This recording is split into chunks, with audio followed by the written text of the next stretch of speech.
Y bueno, por ahí nuestras primeras láminas son de la sesión pasada. Si quieren, pues también lo pueden checar con más detalle en esa. Pero decíamos, y yo creo que es bien importante que nos quedemos con esa intención, y por eso se las he repetido varias veces. Si alcanzo a ver granos minerales, fue una roca que se formó de forma lenta.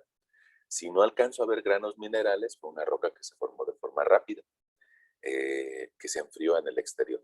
Ahora, nosotros la sesión pasada platicábamos de que todos los elementos que hay en la corteza terrestre, todos, y con esos todos los elementos que hay en la corteza terrestre con los que se pueden hacer, pues algunos artefactos como esto, como un conector, bueno, pues resulta que tiene cobre o que tiene plástico, y todos los elementos pues, nos vienen de esta misma tabla periódica, y todos vienen de la Tierra. Bueno, entonces, por eso nos interesaría tal vez tratar de entender algo de esos elementos. Decíamos que había tres tipos de enlace. Uno de ellos se trataba de que el último electrón de la capa energética del, del átomo, el último electrón, se va a otro átomo y eso me permite generar un enlace covalente o que sirve para dos átomos. Eh, Dependiendo de cómo sea ese enlace, me va a generar unos ciertos de tipos de estructuras de moléculas que se vuelve repetible y eso lo vamos a ver un poquito más adelante hoy. También decíamos de que hay un enlace que se llama covalente, eh, en el que, perdón, un electrón le sirve a dos átomos, es covalente para dos, y que había otro tipo de enlace que era de tipo metálico. Platicábamos acerca de que el aire que respiramos en la atmósfera en la mayoría es nitrógeno y un poquito de él es oxígeno. Y nos quedamos en esta lámina más o menos. Y decíamos de esta lámina que más o menos un 70% de lo que es la superficie terrestre, mira, si sumamos este 46 más este 27 más este 8, pues sí andamos un poco, pues del orden de un 70%. El 70% de la superficie terrestre está hecha de silicio, aluminio y oxígeno. Y eso se da en parte por las densidades o los pesos volumétricos. Nosotros también platicábamos en otra sesión que hay capas adentro de la Tierra y que esas capas, pues en realidad son del mismo material. Cuando se generó la gran explosión, pues aventó el mismo polvo cósmico en todas direcciones, pero ese polvo empezó a chocar y a traerse entre sí y resulta que el más pesado o sus componentes más pesados se fueron agrupando en el núcleo y por eso el núcleo llega a tener densidades, decíamos, del orden de 14 gramos por centímetro cúbico. Y, y eso nos pasa en muchas otras cosas de nuestra vida común y corriente, ¿no? Si nosotros nos hacemos una agüita de Jamaica, o una agüita de tamarindo, perdón, en la parte de abajo se va a concentrar la mayoría de las partes pesadas, mientras que las más ligeras van a flotar. Mm, bueno, pues resulta que en ese mismo orden de ideas, las más ligeras fueron las que flotaron y resulta que el silicio, el aluminio y el oxígeno son los más ligeros y formaron la corteza. Más o menos de forma superficial, tenemos una densidad de 2.7 gramos por cada centímetro cúbico. 2.7 en zona de corteza continental, 3 en zona de corteza oceánica, ¿no?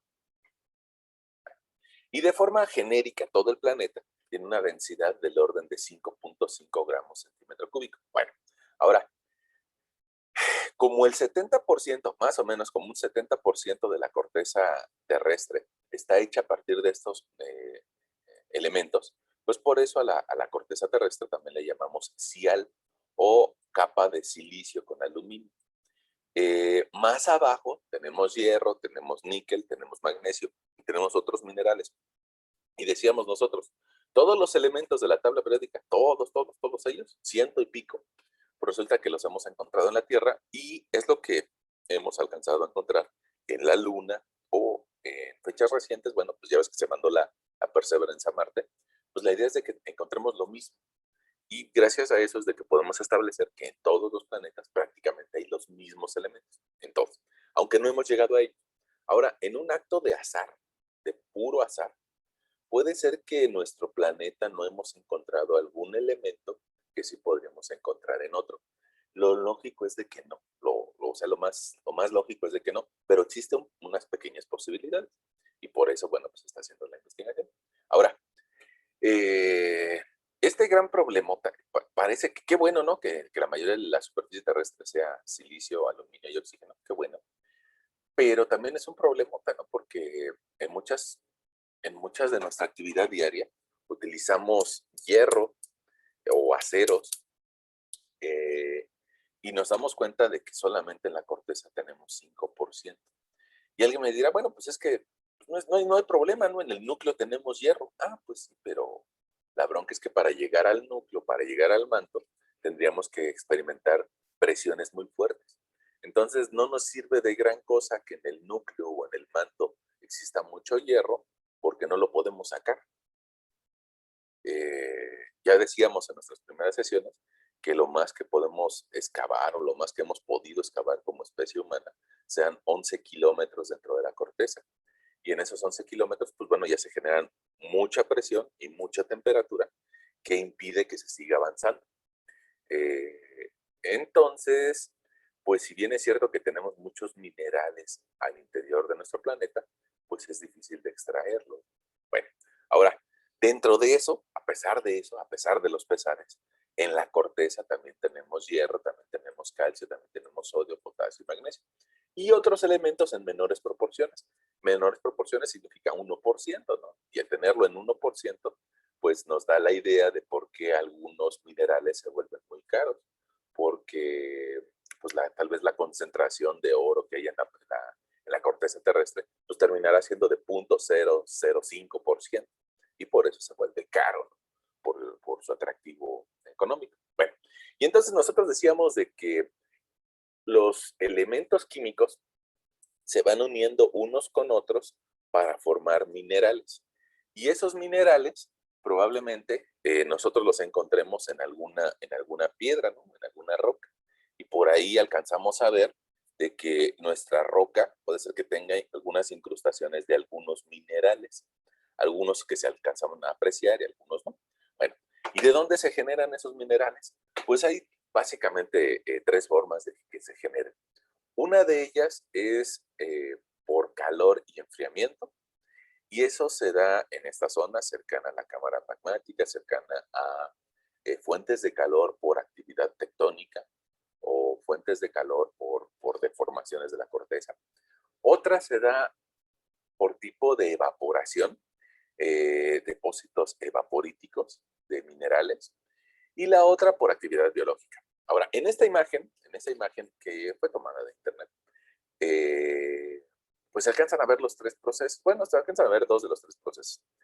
Eh, yo te decía que en alguna otra sesión, perdón por decirlo así, pero pues sí lo hemos venido platicando. En alguna otra sesión, yo te platicaba que la cámara magmática llega a generar temperaturas de unos 1200 grados centígrados para poder fundir a la mayoría de las rocas. 1200, 1300 grados centígrados. Voy a poner por aquí, 1200 grados centígrados. Ahora, esa temperatura es tan fuerte que logra fundir a las rocas y sacarlas al exterior, ¿no? Pero se da esta segunda zona que se llama aureola de contacto. Una aureola en donde no se llegan a generar esos 1200 grados centígrados, pero que sí se llegan a presentar temperaturas de 800, de 900 grados centígrados o de 700. Ahora, hay algunos minerales que se funden a 900 grados centígrados, otros a 600. Tal vez para que podamos fundir un, un aluminio, pues sí requeriríamos unos 1200. Pero hay otros minerales, tal vez como el oro, que se podría fundir a 900 grados centígrados. Y entonces, ¿eso qué significa? Pues que tal vez en la aureola lo podríamos encontrar. O un cobre a unos 700 grados centígrados. Entonces, existen otras profundidades en las que podríamos encontrar esos minerales y que se van a formar por esa temperatura, aumento de temperatura. No es necesario que se fundan al 100% para que se generen los minerales. Eh, Unos de ellos se generan por temperatura y otros de ellos se generan por depositación en cuencas sedimentarias, lo que ya habíamos también platicado, ¿no? Que hay algunas zonas altas y que en medio se van acumulando materiales. Ahora, esos, esos minerales que se depositan en zonas bajas, es lo que los podemos ver en esta imagen, que nos podría recordar mucho a la sal de mesa, o incluso esa sal que es presente en el Mar Muerto. Esta imagen es del Mar Muerto. Eh, Todos hemos en alguna ocasión escuchado del Mar Muerto y nos dicen que si bien es cierto que no lo hemos visitado, no sé si alguien de ustedes vaya visitando o no, eh, es una zona en donde la velocidad de evaporación es mayor que la velocidad de lluvia. Se ha evaporado más agua de la que ha llovido en los últimos años, en los últimos tal vez miles de años, probablemente no millones de años, pero miles de años. ¿Y eso qué consecuencia tiene? Pues que se quede en el fondo las sales del agua. Y esas sales del agua, pues nos permiten ver un material blancuzco en el fondo.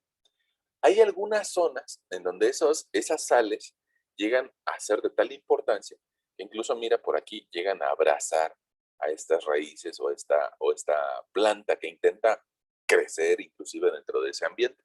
Ahora, nosotros cuando, cuando tomamos agua, pues, aunque no lo queramos, resulta que también tomamos algunos minerales que están dentro del agua. Eh, en el agua trae minerales, sí, sí tiene minerales, y uno de ellos es el sodio. Inclusive, tú recordarás que hay alguna marca de agua, la Bonafont, que te dice agua baja en sodio, lo cual significa que aunque sea baja en sodio, tiene sodio. Y supuestamente ellos nos venden la idea de que aunque ellos te venden un agua baja en sodio, que su competencia tiene más sodio. Ah, más sodio, ¿eh? ¿Qué significa? Pues que adentro del agua que tomamos, llámese de la marca que sea, o incluso la de la llave, pues tiene sodio y tiene cloruro de sodio y tiene pequeñas partes que si dejamos esta agua en reposo, pues nos vamos a dar cuenta que en la parte de abajo se va a generar una pequeña costra. No sé si a ustedes les ha pasado que dejan algún vaso a evaporar el agua y que de repente se empieza a hacer como blancuzco. Bueno, pues esa sal es la que está en muchas soluciones acuosas. En algunas zonas hay más. Eh, Incluso, no sé si donde tú vivas tomen agua de garrafón o agua de la llave o hiervan el agua.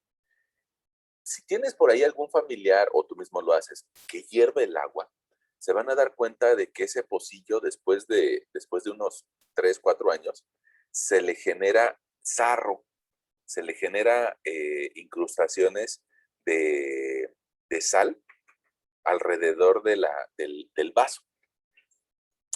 Y esas incrustaciones de sal pues son muy visibles, te digo, cuando alguien se pone a hervir el agua. Pero en toda el agua que tomamos, pues tiene esas pequeñas partículas.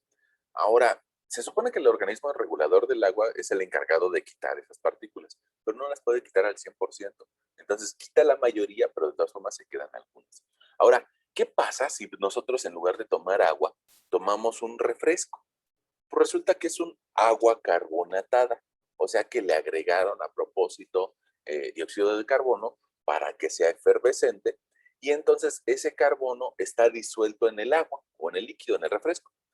Si nosotros tomamos todos los días refresco, la consecuencia es de que ese carbono y esas sales minerales que tiene se van a depositar dentro de nuestros riñones y van a hacer esto también, van a hacer formaciones de sales en el riñón. Eh, Tú recordarás que la sal casera, la sal de grano, es un poquito feíta, ¿no? Bueno, pues imagínate que tú tuvieras eso adentro de tus riñones. Bueno, pues te generaría un pequeño problema, ¿no? A la hora de intentar salir. Ahora, la naturaleza lo hace, genera depósitos de sal y esos depósitos de sal, los humanos los utilizamos para extraer y tener sal comestible, entre otros tipos de sales. No, la sal de mesa no es la única. Hay otros tipos de sales que algunos de ellos tienen una importancia en la medicina y algunos de ellos tienen alguna importancia dentro de los fertilizantes y algunos de ellos tienen importancias para uso en la industria. Inclusive en alguna época de nuestra humanidad hemos pagado nuestro salario con sal. Fíjate, la palabra salario viene de ahí, de que en algún momento de la historia se te pagaba con sal para poder conservar la carne. Nosotros somos personas que viven en el 2020, 2021, y que estamos acostumbrados a que si compramos carne en el mercado, en el supermercado, la metemos al refrigerador y la metemos ahí para que no se eche a perder. Pero el refrigerador es algo muy reciente, ¿no? Para los humanos. Es algo con lo que llevamos viviendo el refrigerador pues, tal vez 100 años o ciento y pico de años. Eh, pero antes de esos 100 años han existido muchos humanos que no han tenido refrigerador y que conservaban su carne con sal. Inclusive todavía si llegas a viajar a alguna población, pues con muchas carencias en la zona de la sierra de Hidalgo, de Veracruz o en la sierra de Oaxaca, todavía te vas a encontrar algunas comunidades que venden su carne salada para que aguante el calor. Y por eso en algún momento se pagaba con sal o se daba un salario. Eh, bueno, ahora, otra forma de generar esos cristales minerales, decíamos ya, es con enfriamiento, porque ese material que se genera como un magma, poco a poco se va enfriando y le da tiempo a que sus partículas se vayan acomodando entre sí. O sea, partículas que andan por ahí dispersas se pueden acumular y generar un cierto orden, pero un cierto orden que no hizo el humano, sino que hace la naturaleza. Y ese orden de la naturaleza pues, me permite ver estructuras repetibles en el magma que se convierte en rocas con cristales minerales. Ahora, hay pues evidentemente que si dicen por ahí, si hasta en los perros hay razas, bueno, pues también entre los magmas hay diferencias, ¿no? Entonces, algún magma que fue producto de la fusión de rocas también de tipo basáltico o que tiene más hierro, pues me va a generar un magma con una acidez básica. Y en cambio, rocas de tipo de cuarzo que son fundidas, me va a generar un magma de tipo ácido. Y pues bueno, tal vez por ahí habría que recordar una escala de acidez que ahorita veremos. Y que tú recordarás que la escala de acidez va desde 1 hasta 14 y es el pH, ¿no? Un pH neutro, pues tal vez será con un valor de 7 y que tiene importancia los materiales ácidos, o sea, si nuestro magma es ácido, va a tender a generar rocas de corteza, rocas que generan unas explosiones muy violentas y que son las que podemos encontrar en la corteza terrestre. En cambio, si el magma es de tipo alcalino o de tipo básico, va a tender a generar rocas de colores oscuros y que más bien van a derramar en los volcanes, se van a extender poco a poco en una colada basáltica muy fluida. Bueno, entonces dependiendo de la acidez del magma, me va a generar algunos tipos de rocas y de minerales. Y el último es los minerales biológicos. Fíjate que estas imágenes son de pirita. Esa pirita en algún momento sirvió para engañar a personas y venderla como si fuera oro. Entonces, por eso se le llama, cuando había, pues tal vez, pues embaucadores, bueno, embaucadores siempre habían existido, ¿no? Charlatanes siempre han existido. Y en algún momento, por decirte un nombre, no quiere decir que todos sean, en algún momento, pues algunos gitanos que iban mudándose de Europa, de Asia a Europa, y que llevaron los números arábicos y un intercambio de culturas. Bueno, pues eso hacía fácil que algunos de ellos fueran charlatanes y que le vendieran a otras personas este material como si fuera un oro. Y no es oro, suena hasta feo, pero más bien esta pieza que está tan bonita, pues en realidad es desechos de bacterias, o sea, excremento de bacterias. Resulta que hay algunas bacterias que se dedican a comer azufre y lo que excretan es pirita, que es llamada el oro de los tontos. Es un mineral que tiene un crecimiento de tipo cúbico, o sea, estos cubos no los hizo un humano, sino que los hace la naturaleza.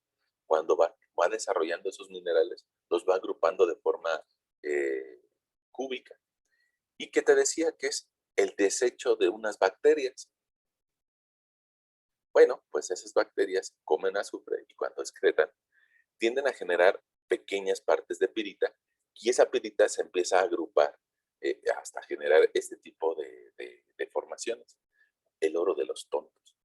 Bueno, ahora, los minerales dentro de la corteza terrestre llegan a tener diferencias en su estructura dependiendo del nivel de presión y del nivel de temperatura al que alcancen. Ya decíamos hace algunos minutos, ¿no? Que a medida de que nos profundizamos en la corteza terrestre, cada 100 metros vamos a ganar 3 grados centígrados. ¿Y eso qué significa? Pues que tal vez a 5 kilómetros, bueno, a 10 kilómetros de profundidad, tendremos una temperatura a 10 kilómetros de profundidad del orden eh, de 300 grados centígrados más fuerte que la que tenemos en la superficie.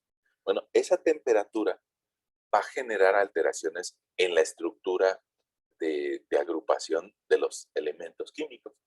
Y algo tan sencillo como el carbono me puede generar el grafito, o sea, la punta del lápiz, ¿no? La punta del lápiz con el que escribimos.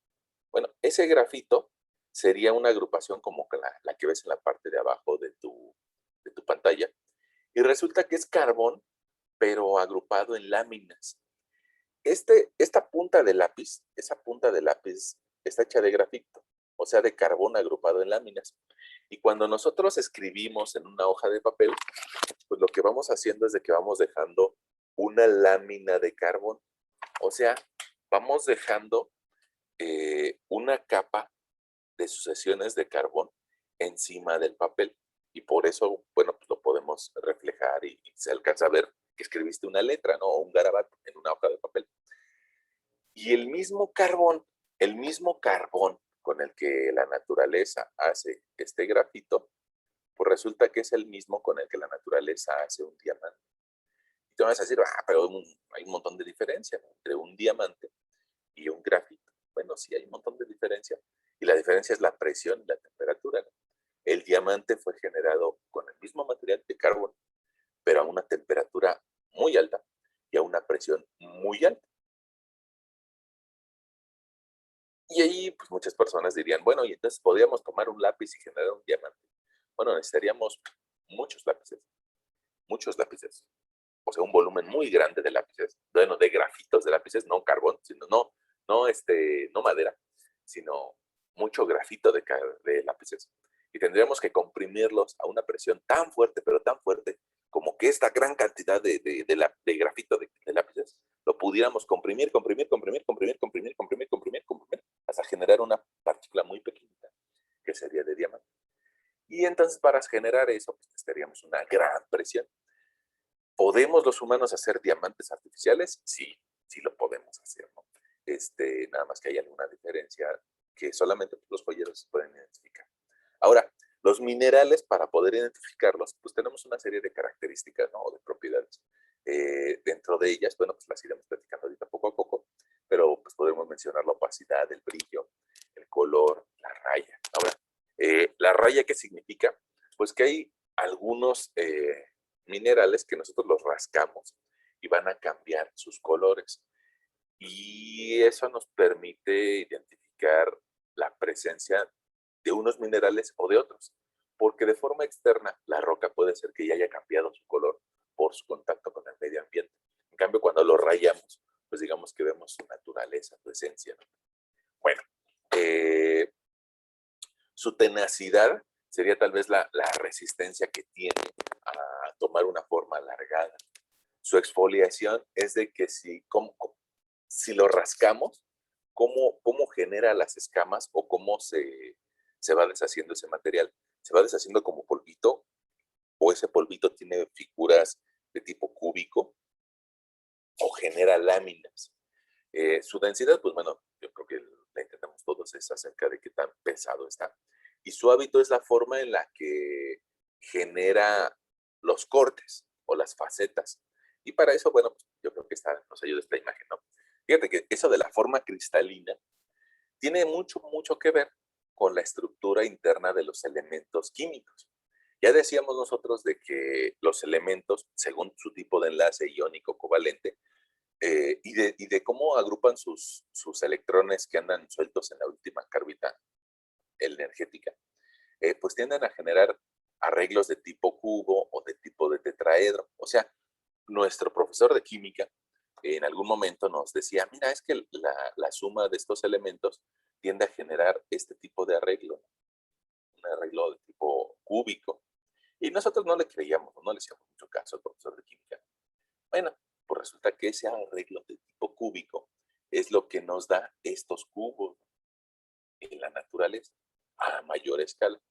Y que, y que dependiendo de los elementos que agrupe, me va a generar pirámides trapezoidales o pirámides de tipo octaedro o de tipo cubo o de lo que sea. Bueno, pues resulta que esos cubos, la naturaleza nos los replica de forma macroscópica y son fáciles de observar en algunos minerales. Y que si de forma natural tienden a generar trapecios, bueno, pues también de forma macroscópica va a generar trapecios. Aquí tú estás viendo tal vez un cuarzo que como está hecho a partir de tetraedros de silicio, o sea, figuras como estas, pues lo lógico es de que los ángulos que genera son de tipo triangular o con ángulos de 120 grados. En cambio, tal vez una fluorita, eh, una sal de flúor, tiende a generar cubos, como la sal de mesa, ¿no? Y esos cubos los alcanzas a ver en esta fluorita de color azul. Tal vez la naturaleza no dice, mira, voy a generar un cubo y luego voy a generar otro y luego voy a generar otro. No, sino que aquí, de forma natural, uno de ellos creció unido a otro, como en esta calcopirita. Bueno, como esa pirita, perdón. Y eso se da a partir de la unión de los elementos químicos. Ahora, eso a su vez nos habla de que existen planos de exfoliación o planos de fractura. Eh, y esa fue descubierta por un científico que se apellidaba Stein y que nos habla acerca de una constancia o una perseverancia del tipo de figuras que voy a encontrar a la hora que yo corte un mineral. No significa cortar una roca, significa cortar el mineral. Quedamos nosotros que adentro de una roca, hay minerales. Ahora, si yo saco el mineral, y eso significa que tenga un tamaño adecuado para poder trabajarlo, que no sea tan pequeñito. Bueno, si logro sacar el mineral y lo corto, no nos diría que hay una tendencia por generar ciertos tipos de cortes y que eso se da a partir de las agrupaciones de los elementos químicos. Bueno, y entonces él nos dice, mira, pues es que si tú intentas cortar tal vez una moscovita, pues nada más existe un plano de exfoliación. ¿Y eso qué significa? Que la moscovita la cortas y usualmente te va a generar láminas. En esencia es la sucesión de una lámina más otra lámina, más otra lámina, más otra lámina, más otra lámina, más otra lámina. Y esas láminas, cuando la intentamos cortar, pues nos dan muchas láminas como la que ves en esta parte de la imagen. Eh, no sé si recordarás un pastel hojaldreado. Una hoja, más otra hoja, más otra hoja, más otra hoja. O un hojaldre, una hojaldra. Bueno, resulta que hay otros minerales, tal vez como un feldespato, que tiene dos planos de exfoliación y son dos planos que se cortan a 90 grados. ¿Eso qué significa? Pues que si llegamos a tener un mineral que tenga el tamaño suficiente para ser cortado y lo cortamos, lo lógico es de que sus cortes generen 90 grados entre sí, en dos sentidos. Puede ser que en el otro me genere de un corte feo, no un corte raro, pero en dos sentidos van a generar 90 grados entre sí. Ahora, otros minerales, como aquí nos presentan una horblenda, pues resulta que llega a tener dos planos, pero que no son ortogonales, que no forman 90 grados, sino que se vuelven repetitivos. Y esta horblenda, si yo le pego con un martillo, resulta que se va a volver a romper y me va a volver a generar la misma línea de fisura. Bueno, y una alita, que es una sal mineral, pues resulta que la alita es la sal de mesa. Al ser una sal, está hecha a partir de cubos. Y esos cubos puede ser que no tengan una forma de un cubo de 6 lados, sino que tengan más lados. Pero al fin y al cabo, ese patrón repetitivo de 3 planos de exfoliación que tienen 90 grados entre sí, pues se va a estar repitiendo en mi mineral. Y cuando no tiene esos 3 planos ortogonales, pues podríamos tener una calcita u otro mineral. Ahora, no significa que, siempre que vea un mineral que tiene eh, eh, una forma de cubo, siempre tiene que ser una alita. No, no es cierto. Es al revés. Más bien es un mineral que tiene una forma de cubo, podría ser alita. Un mineral que tiene 3 planos de exfoliación, podría ser una calcita. Entre varios tipos de minerales que me dan ese tipo de exfoliación. Y pongamos un diamante que tiene la característica que tiene 4 planos de exfoliación en tipo octaedro, ¿no? O sea, 2 pirámides invertidas y que, bueno, generan un diamante. Ahora, eso tendría importancia para nuestros primos, los que se dedican a la joyería, ¿no? Eh, si yo quisiera generar un diamante con la forma de un cubo, lo más seguro es de que desperdiciaría el material. ¿Por qué? Pues porque al intentar cortarlo como un cubo, el mineral de forma natural terminaría por romperse y romperse siguiendo la línea que le da la naturaleza. Entonces, nuestros primos, los que se dedican a la joyería, dicen, pues si ya sé que es una calcita, entonces hay que cortarla de una forma. Y si te voy a tener una horblenda, hay que cortarla de otra forma. Y si voy a tener un diamante, hay que cortarlo de otra forma.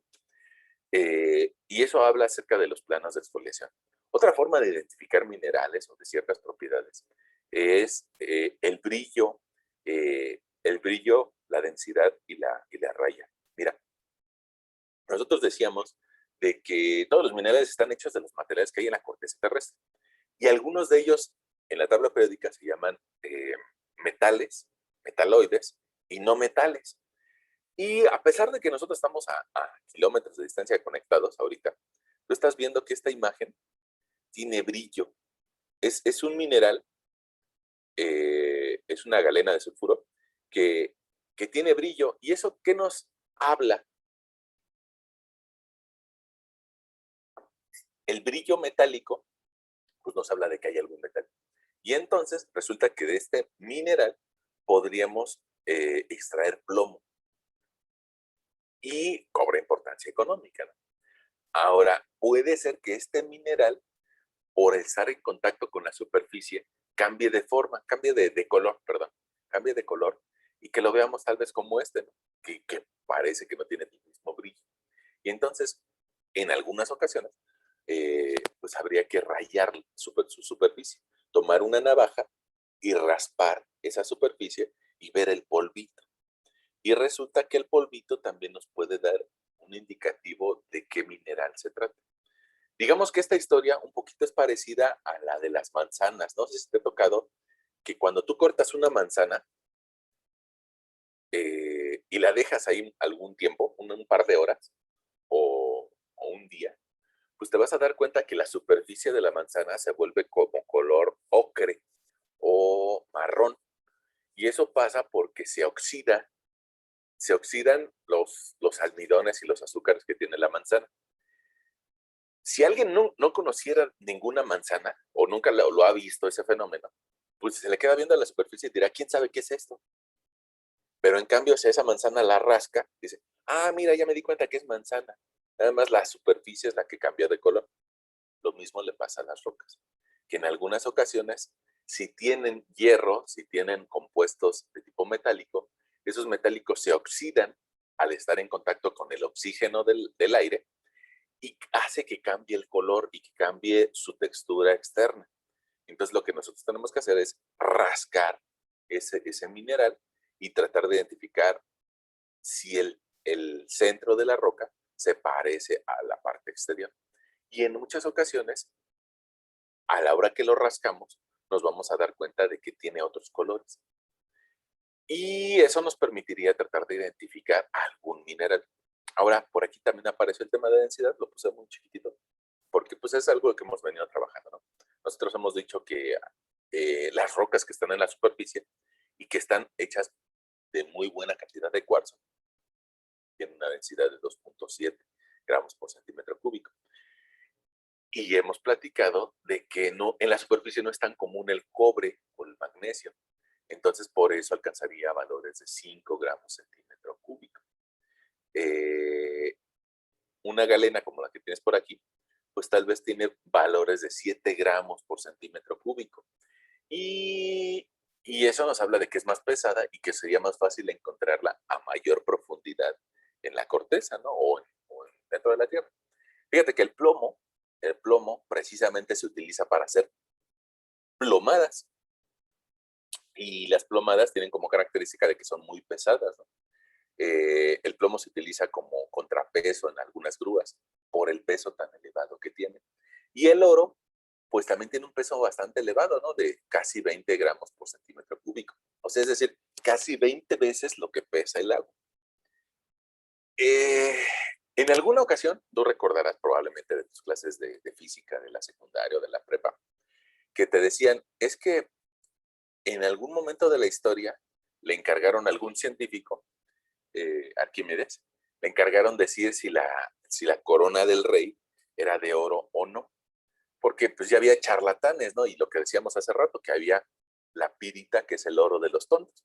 Entonces le dijeron al Arquímedes, oye, pues tú que eres científico, pues dime si esta corona es de oro o no, pero no quiero que la cortes, ¿no? No quiero que la desagres, porque esa es una gran tentación que tenemos, ¿no? A veces decimos, ah, este material será bueno, ¿no? Y le empezamos a rascar o la cortamos, ¿no? A ver qué tiene adentro. Bueno, entonces el buen Arquímedes, pues, se le ocurrió esa idea de echar la corona de oro dentro de agua y de ahí se genera el principio de Arquímedes. Y resulta que Arquímedes nos dice, el volumen expulsado de agua a la hora que nosotros metemos un objeto en ella, el volumen desalojado es igual al el empuje que desarrolla el agua hacia arriba de cuando algo entra en el agua es igual al volumen desalojado del agua. Y con eso puedes obtener la densidad de muchos elementos, ¿no?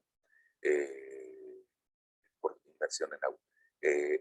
Y entonces Arquímedes se dio cuenta de que la corona del monarca de esa época sí era de oro. Y bueno, también nos dejó el principio de Arquímedes, que por ahí lo podemos utilizar en algunas cosas. Bueno, ahora nosotros decíamos de que podemos rayar la roca o rayar el mineral y algunos materiales son muy duros y algunos materiales son más débiles. Entonces, en base a esa diferencia de dureza, también podríamos tratar de identificar si el mineral se trata de uno o de otro. Probablemente a simple vista, o para alguien que no sepa mucho de minerales, podría decir, pues mira, es que yo aquí veo lo mismo, pero uno de ellos es rubí y otro de ellos es fluorita. ¿Qué significa eso? Pues que la fluorita es una sal mineral y que el rubí, en cambio, te lo venden pues muy caro, ¿no? Como parte de joyería. Ahora, ¿qué haría alguien con una navaja, o un geólogo con una navaja? Pues intentaría rayar ambos y se daría cuenta de que la fluorita se deshace mucho más rápido que el rubí. Y para eso, bueno, pues existe lo que se llama la escala de Mohs. La escala de dureza de Mohs fue pues generada hace algunos años. Yo te diría de memoria, no honestamente no lo recuerdo de cuándo fue la época de Mohs, pero yo tal vez te diría hace unos ciento y pico de años. Y esa primera escala pues no tenía gran ciencia, ¿no? Y lo que hizo este señor fue que empezó a tomar elementos con que podría rayar a, a los minerales. Y dijo, ah, mira, si lo puedo rayar con mi uña, así algo tan simple como, si yo lo rasco con mi uña, ah, pues probablemente tenga la dureza de un yeso o de un talco mineral. En cambio, si necesito una moneda de cobre, pues probablemente eso me dé para rayar a una calcita, un mineral que se llama calcita. Pero en cambio, si necesito un clavo, pues eso me da para rayar hasta una florita. Evidentemente que el clavo también puede rayar al yeso y también puede rayar a la calcita, pero con un clavo no vas a poder rayar un diamante, un corindón o un rubí. Es decir, yo saco un clavo e intento rayar un rubí, no le voy a hacer nada. Para eso tal vez necesitaría una placa de cobre o una hoja de brillo, una punta de un vidrio. Y entonces los diferentes minerales tienen diferentes valores de dureza, que este señor que se apellidaba Mohs, hizo su tablita y que durante muchos años nos sirvió para tratar de identificar algunos minerales. Y se dio cuenta de que para rayar un diamante necesitabas otro diamante. O sea que es el mineral, digamos, más duro, el diamante. Un poquito de menor escala, pues sería un corindón, que nosotros de forma comercial le decimos un rubí. Ahora, esa escala, pues evidentemente que era muy subjetiva, ¿no? O sea, alguien me va a decir, una moneda de cobre, ah, pues ya ni siquiera hay monedas de cobre en la época en la que vivía, sí. Pero, pero es subjetiva. Y entonces a fechas recientes, bueno, ya se ha generado otra escala que es un poco más objetiva y que, pues con los instrumentos con los que contamos hoy en día, lo podríamos llevar a valores de dureza absoluta y que nos hablará de que algún mineral lo podemos identificar según la dureza que desarrolla. Bueno, ahora hay diferentes tipos de minerales por familias, ¿no?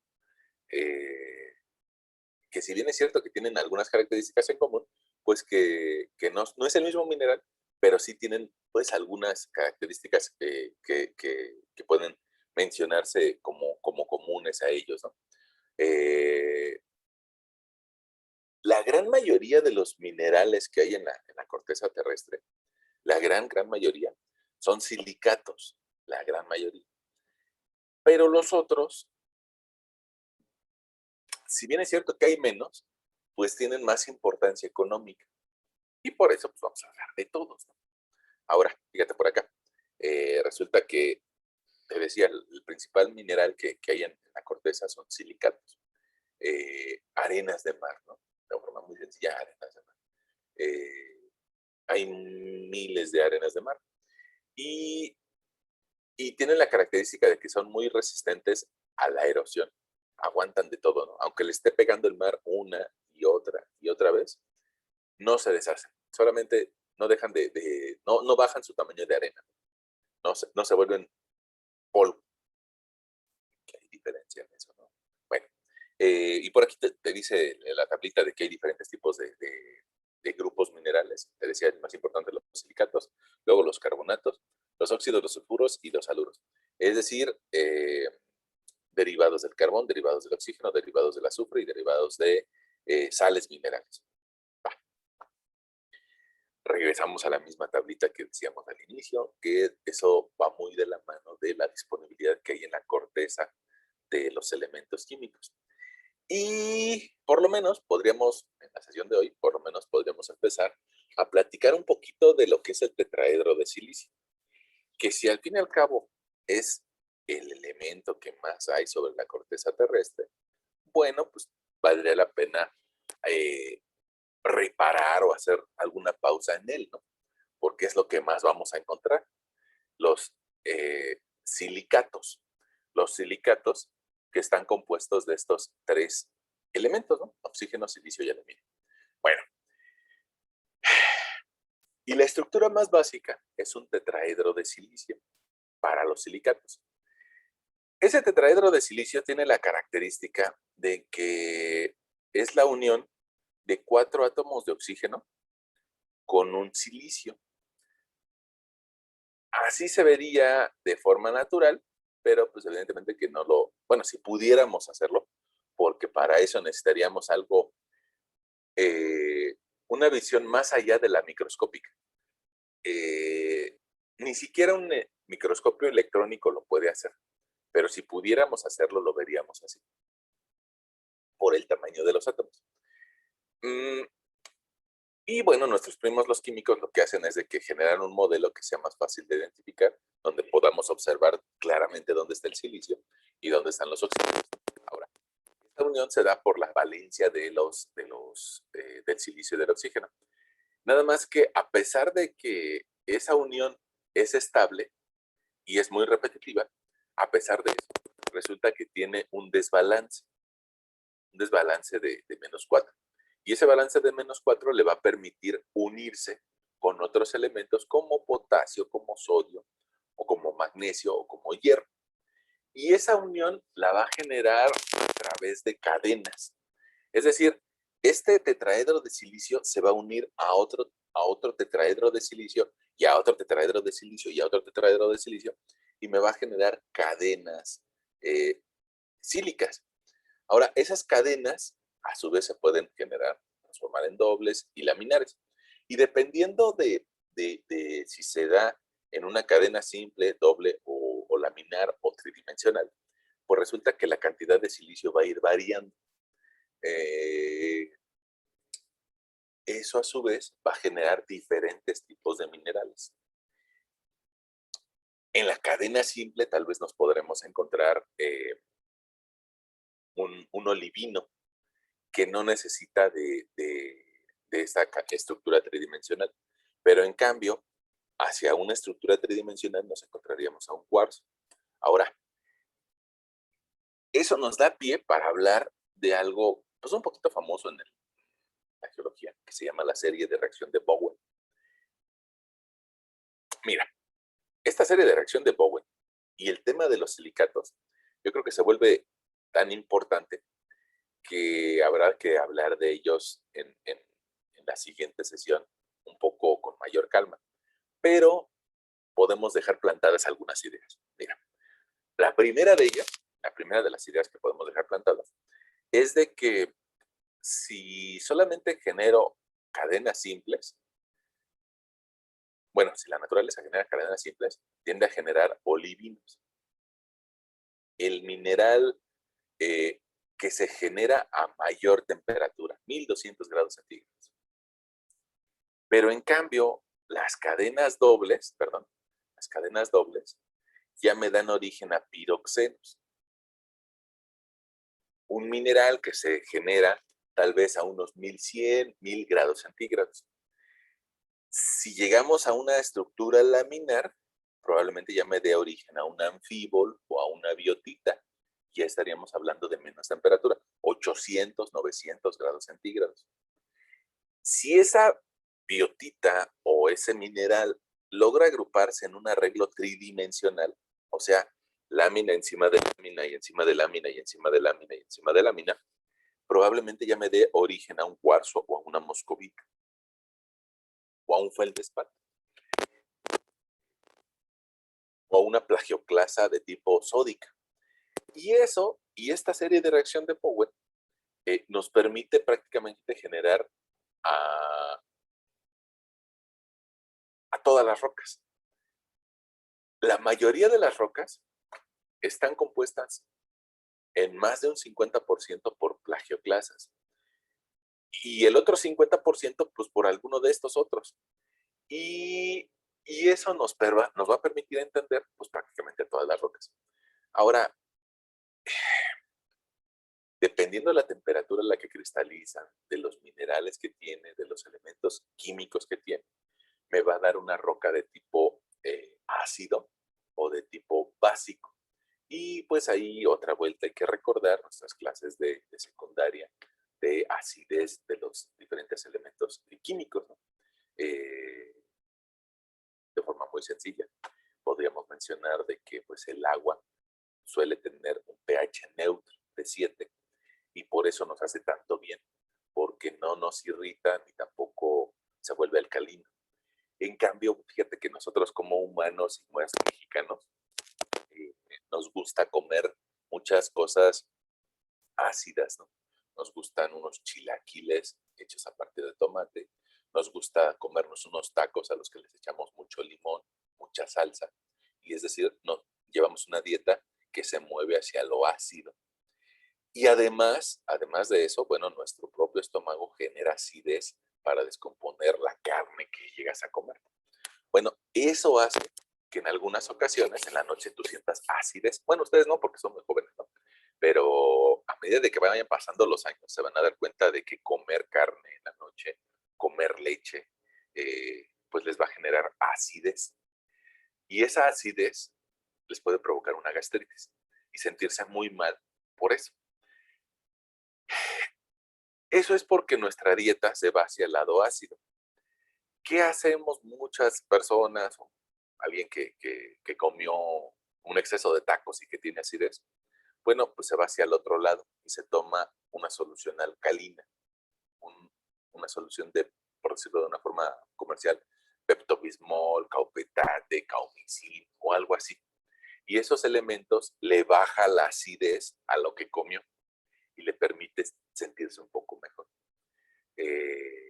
Tal vez la recomendación sería, pues en lugar de estar comiendo tanto irritante, pues tratar de buscar una dieta que se parezca más a tipo neutro, ¿no? Hacia las frutas y a las verduras. Bueno, y entonces ustedes recordarán que hay una escala de acidez. ¿Qué significa o qué tiene que ver eso con nuestra clase? Ah, pues mira, que las rocas que son de tipo máfico o las rocas que son oscuras tienden a ser rocas alcalinas. Y en cambio las rocas que son claras o las rocas que tienen muchos cuarzos tienden a ser de tipo félsico, es decir, ácidas. Y digamos que se va entretejiendo pues una red de conceptos, ¿no? Entre densidades, acideces, temperaturas, presiones a las que se generan las rocas y que todo eso nos permite identificar diferencias en las rocas y diferencias utilizables en las rocas. Ya ven que nosotros no somos geólogos, nada más vamos a tratar de identificar algunas características en esas rocas para ver si nos pueden servir de una mejor forma o no. De todas formas, bueno, pues de todas formas tenemos ese auxilio de los geólogos, que son los que saben más de ese tema y que le pueden ayudar al ingeniero civil. Eh, de la misma forma como un doctor, eh, por más de que sea muy bueno, pues hay cosas que él no hace y que manda a que un laboratorista le indique en especial de qué se trata. O sea, un doctor, un cirujano puede ser que sea muy bueno para abrir tu cuerpo, para hacerte una operación quirúrgica, pero él no sabe, o bueno, sí, probablemente sí sepa, pero no es el especialista que puede identificar entre un tumor maligno y benigno. Entonces, para eso, la parte que te quitó la manda a un laboratorio y en el laboratorio le dicen específicamente si es maligno o benigno u otras características de alguien que se dedica nada más a hacer pruebas de laboratorio. Entonces, en nuestra historia es un poco similar, ¿no? Si bien es cierto que el ingeniero civil tiene cierto conocimiento de las rocas, pues podría mandarle a hacer un estudio de laboratorio a un geólogo que se especializa en identificar minerales. Entonces, lo más que nosotros retomemos de estos temas nos va a ayudar, pero siempre hay que entender que un geólogo va a saber más de rocas que un ingeniero civil. Y un ingeniero civil tal vez sepa más de otras cuestiones, como estructuras, como carreteras, de lo que podría saber un geólogo. Entonces, cada quien tiene un poco de conocimiento de otras asignaturas, pero tiene una mayor conocimiento de otras. Y bueno, pues ahí viene la importancia de hacer un trabajo colaborativo, ¿no?